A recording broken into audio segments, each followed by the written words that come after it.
Halo semuanya, selamat datang di channel Fonel. Kali ini dengan saya Amel akan membahas pertanyaan-pertanyaan seputar iPhone.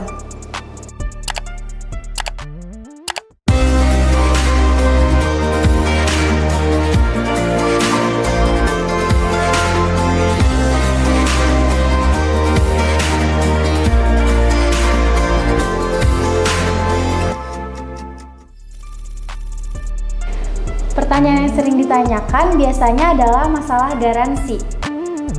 Di Indonesia, per video ini dibuat, ada 3 perusahaan yang mendistribusikan iPhone garansi resmi Indonesia, yaitu yang pertama GDNI, atau disebut juga dengan Global Dana Pati Niaga.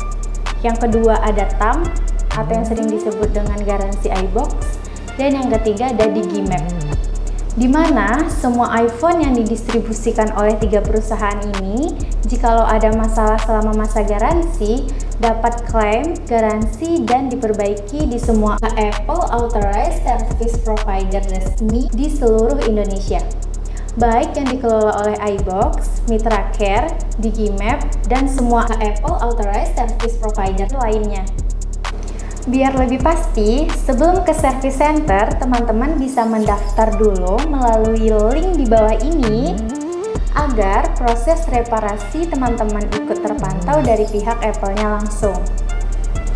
Pertanyaan yang sering ditanyakan selanjutnya adalah, apakah update iOS penting atau tidak? Untuk update iOS sebetulnya tergantung dari kebutuhan teman-teman sendiri. Jika teman-teman merasa yang sekarang sudah cukup, dan fitur tambahan yang ditawarkan oleh iOS terbaru tidak dibutuhkan, maka teman-teman tidak perlu update. Namun, jika teman-teman merasa iOS yang sekarang masih ada bugs yang mengganggu dan ada fitur tambahan di iOS terbaru yang dibutuhkan, maka teman-teman bisa mengupdate iOS tersebut. Dan biasanya di iOS terbaru ada update dari sisi keamanan dan kestabilan iOS yang lebih baik. Jadi sebenarnya yang lebih disarankan untuk selalu mengupdate ke iOS terbaru. Oke guys, kembali ke pertanyaan yang sering ditanyakan selanjutnya. Find My iPhone penting gak sih?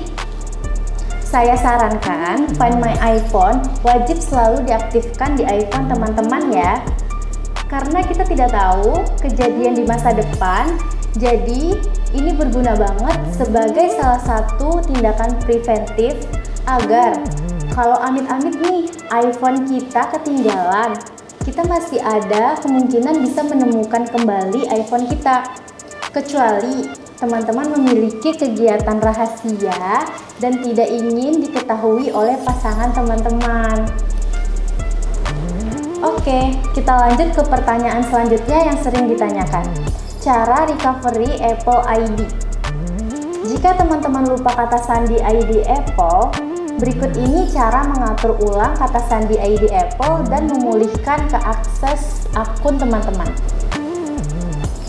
Cara tercepat dan termudah untuk mengatur ulang kata sandi teman-teman adalah dengan iPhone atau perangkat Apple terpercaya lainnya, perangkat yang masuk dengan ID Apple teman-teman, sehingga kita tahu perangkat tersebut memang milik teman-teman atau tidak.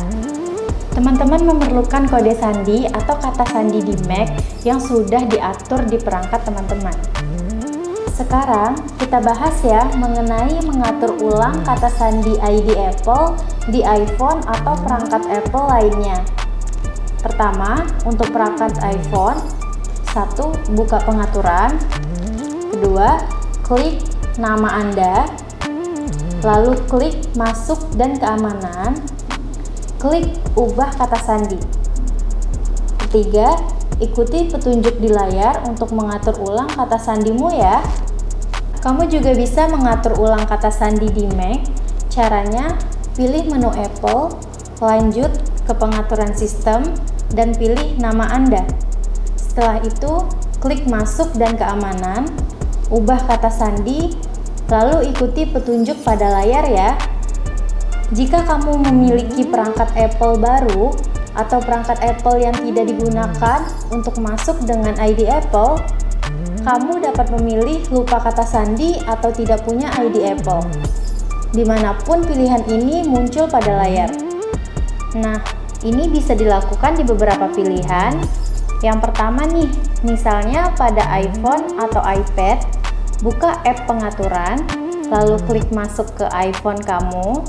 Setelah itu, klik lupa kata sandi atau tidak punya ID Apple. Dan ikutin ya instruksi di layar. Yang kedua, pada perangkat Mac, pilih menu Apple, lalu pengaturan sistem. Klik masuk dengan ID Apple Anda, lalu klik lupa ID Apple atau kata sandi. Dan ikutin ya instruksi di layar. Sekarang, gimana cara recovery dengan meminjam device teman atau orang lain? Jika kamu memiliki perangkat Apple, tapi tidak memiliki akses ke nomor telepon, kamu dapat meminjam perangkat Apple dari teman atau anggota keluarga atau menggunakan perangkat yang ada di Apple Store loh. Yang pertama, buka app dukungan Apple di perangkat Apple pinjaman. Jika perlu, kamu dapat mengunduh app dukungan Apple dari App Store. Kedua, scroll ke bawah dan cari alat dukungan, lalu klik atur ulang kata sandi. Yang ketiga, ketuk ID Apple lainnya. 4. Masukkan ID Apple kamu. Jika lupa ID Apple, kamu mungkin bisa menggunakan alamat email atau nomor telepon. Lalu klik berikutnya dan ikuti petunjuk di layar untuk mengatur ulang kata sandi. Tapi jangan khawatir ya, soalnya aman banget nih. Informasi apapun yang kamu masukkan tidak akan disimpan di perangkat tersebut. Jadi aman banget ya teman-teman. Terakhir nih, informasi buat kamu untuk mengatur ulang kata sandi ID Apple di web. Jika memungkinkan, proses pada web ini akan mengarahkan Anda ke perangkat terpercaya. Jika tidak memiliki perangkat, kamu masih bisa mengatur ulang kata sandi di web. Tetapi prosesnya mungkin lebih lama ya. Oke guys, kita lanjut ke pertanyaan selanjutnya ya. Tips charge iPhone agar baterai health lebih terjaga. Pertama, hindari charge iPhone pada saat baterai teman-teman sudah lowbat. Karena kalau charge dari lowbat, misalnya nih dari 5% atau 10%, maka baterai akan lebih panas pada saat charging. Karena ada fitur fast charging yang membuat baterai lebih panas, jadi usahakan untuk charging iPhone teman-teman pada saat baterai di angka 40 atau 50% ya. Yang kedua, hindari pengecasan iPhone di lingkungan yang panas atau pada saat baterai iPhone teman-teman panas akibat penggunaan berat seperti streaming YouTube, Netflix, dan main game. Jadi, setelah penggunaan berat pada iPhone, jangan langsung di-charge ya. Tunggu iPhone-nya adem dulu baru di-charge. Dan yang wajib banget teman-teman hindarin, pada saat penggunaan berat tidak boleh sambil di-charge ya. Oke, next ke pertanyaan berikutnya. Tips menghemat baterai iPhone biar lebih irit. Yang pertama, pastikan widget di home screen teman-teman adalah aplikasi yang benar-benar diperlukan. Kalau nggak perlu, lebih baik dibuang saja. Yang kedua, hindari animated lock screen. Yang ketiga, matikan fitur always on display. Dan yang keempat, matikan fitur raise to wake. Yang kelima, manage notifikasi. Jadi teman-teman pilih aplikasi apa saja yang bisa mengirimkan notifikasi. Yang keenam, selalu gunakan dark mode. Dan yang ketujuh, location service. Pilih aplikasi apa saja yang bisa memakai location service ini. Sebenarnya masih banyak lagi loh tips-tips untuk menghemat baterai iPhone-nya teman-teman. Kalau teman-teman berminat, teman-teman komen di kolom komentar ya. Nanti kita akan buatkan video khusus mengenai tips-tips menghemat baterai iPhone ya teman-teman. Oke guys, next ke pertanyaan selanjutnya. Banyak nih teman-teman yang sering bertanya, brand aksesoris iPhone apa saja seperti charger, kabel, powerbank, dan sebagainya. Selain aksesoris original Apple, apa yang terpercaya dan aman untuk dipakai di iPhone teman-teman? Di sini kita tidak menyebutkan satu brand aksesoris secara spesifik. Namun yang paling penting adalah aksesoris yang teman-teman beli ini memiliki logo MFI, Made for iPhone, seperti ini. Yang ada di boxnya. Artinya, aksesoris yang teman-teman beli ini sudah lulus dan mendapatkan sertifikasi dari Apple-nya langsung. Jadi, aksesoris yang dibeli pasti aman dan terpercaya karena sudah lolos tes ketat dari Apple-nya. Oke, next ke pertanyaan berikutnya, apakah iPhone bisa dual SIM? Semua iPhone bergaransi resmi Indonesia, mulai dari iPhone 11, sebenarnya sudah memiliki 2 SIM. Satu SIM card fisik, satu lagi eSIM, di mana teman-teman bisa mengaktifkan eSIM di iPhone ini dengan membeli eSIM-nya dulu di operator.